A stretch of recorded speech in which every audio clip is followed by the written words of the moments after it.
और महामाया प्रकृति को भी गिरजा कहते हैं, या गिरजा को गौरी एक ही नाम है। महामाया,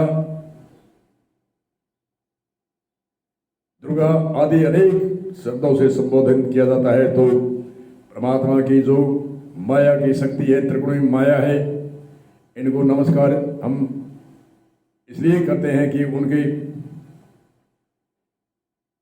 माध्यम से, परमात्मा की शक्ति से हमारा शरीर मिला है और उनकी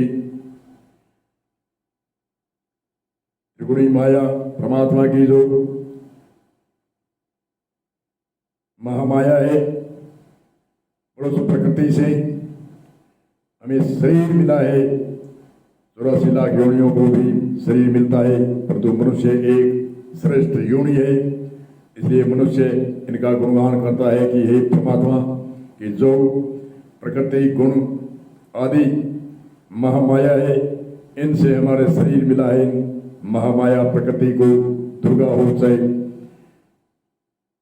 जननी माता हो जो जन्म दिया है, और प्रकृति महामाया को हम नमस्कार करते हैं। और सरस्वती को भी नमस्कार करते हैं। एक यदि भी है, सुरसत के भंडार की बड़ी अपूर्वे बात, ज्यों ज्यों खर्चे त्यों त्यों बढ़े, बिन खर्चा घटे जाए। सरस्वती के भंडार की ऐसी बात है, ज्यों ज्यों खर्चता है त्यों त्यों बढ़ता है, बिना खर्चे घट जाती है।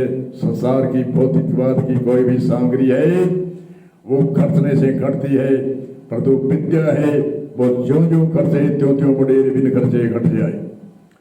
अब हमें प्रेरणा के लिए हमारे ऋषि मुनि चित्रकार भी हुए, जो भी कल्पना के आधार पर जो दैविक शक्ति है उनका चित्र बना देते हैं।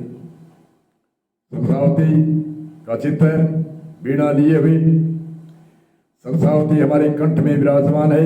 सरस्वती विद्या को कहते हैं, परंतु विद्वानों ने साधारण जन मानव बालक बालिकाओं को समझाने के लिए उनका चित्र बना दिया। और पूजन बाहर से भी करो, और बाहर से तो एक प्रेरणा है, और आंतरिक प्रेरणा से आंतरिक सरस्वती को ज्यों ज्यों खर्चेंगे त्यों त्यों बढ़ेगी। जखत विद्या खपत खेती, ऐसे भी हमारे भाषा बोलते हैं।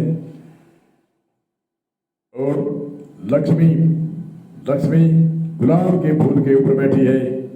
लक्ष्मी हमारे हाथों को लक्ष्मी कहते हैं, और ये फूल कराग्रे बसे लक्ष्मी, मध्यम सरस्वती।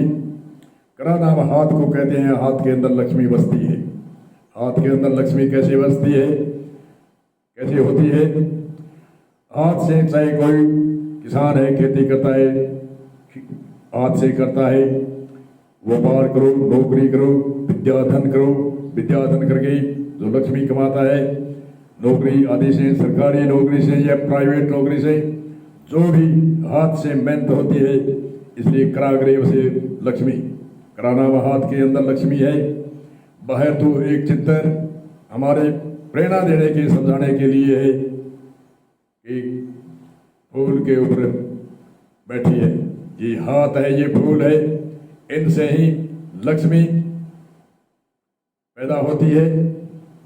चाहे किसान हो, चाहे व्यापारी हो, चाहे नौकरी सरकारी हो, चाहे प्राइवेट हो, चाहे विद्या अध्ययन करके पैसे कमाए, चाहे कैसे भी कमाए, हाथ की सहायता के बिना विद्या लक्ष्मी नहीं आती।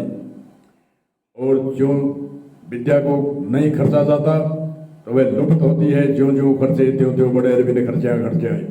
हमारे ऋषि मुनियों ने दृष्टांत लगभग छूटे होते हैं। विद्वानों ने समझाने के लिए दृष्टांत और उदाहरण दिए। उदाहरण और दृष्टांत से प्रेरणा मिलती है। जैसे हमारे अनेक, हम इंद्र में जाते हैं, कोई दैविक महान पुरुष अवतार की शक्ति का, तो हमें प्रेरणा मिलती है। वहाँ एक भक्ति की एक प्रेरणा मिलती है, आस्था की प्रेरणा मिलती है। जिज्ञासा की प्रेरणा मिलती है कि हमारे ऋषि मुनि अवतारों ने ये कार्य किए थे, दूसरों के हित की कार्य किए, भलाई के कार्य किए और अपना उद्धार किया और दूसरों का उद्धार किया। इसीलिए ऐसे भी जैसे स्थान में कोई मिंद्र के स्थान में क्षेत्र में जाने से भक्ति की उत्पत्ति की प्रेरणा मिलती है, ऐसे ही वातावरण में हम जो कोई बूढ़े बुजुर्ग के साथ में जो भूमिका में जाते हैं मृत्यु शैया को लेकर के, तो वहाँ एक उस जगह का एक प्रभाव पड़ता है। ऐसे ही हमारे मंदिर और तीर्थ स्थानों में प्रेरणा मिलती है, प्रभाव पड़ता है। इसलिए हमारे ऋषि मुनियों की जो याद आती है उनसे हमें प्रेरणा, जिज्ञासा, आस्था और भक्ति का उद्बोधन होता है। इसलिए कई जो काट छाट करते हैं वह काट छाट एक हिसाब से नहीं करते। इसलिए अगले सूत्र में बताएंगे पाखंड एक अलग चीज है, प्रेरणा मिलने वाली वस्तु है वो शिक्षा। जितने भी हमारे प्राण है उनमें बार बार दृष्टांत उदाहरण दिया गया है। दृष्टांत 90% झूठा होता है, पर तो सिद्धांत पर घटाते हैं, दृष्टांत को सिद्धांत पर घटाया जाता है तब उनकी सच्चाई होती है।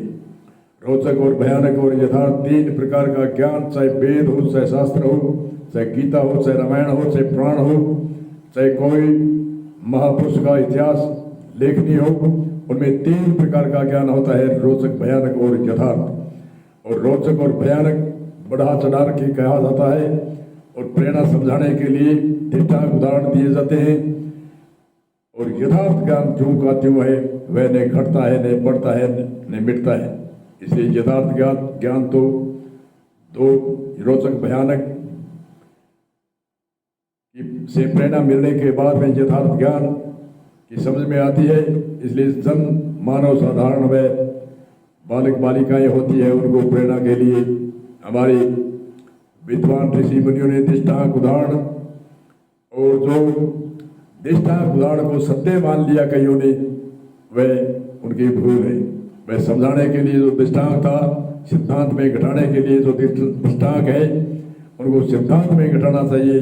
सत्य तो ठीक है, विद्वान ऋषि मुनिया का बहुत तेज दिमाग होता है। जिस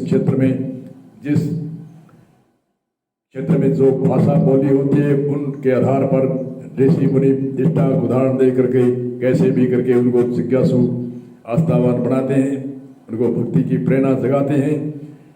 विद्वानों का यही प्रस्वार्थ करने का काम है। और इसी सूत्र के साथ में आगे सूत्र में आगे और चर्चा करेंगे भी विद्वान ऋषि मुनियों का क्या क्या कार्य हो रहा है और आज भी क्या क्या कार्य हमारे विद्वान ऋषि मुनि कर रहे हैं। इसलिए इसी सूत्र को विराम दे करके आगे ऋषि मुनियों की चर्चा करते रहेंगे। बोल जय सिया राम।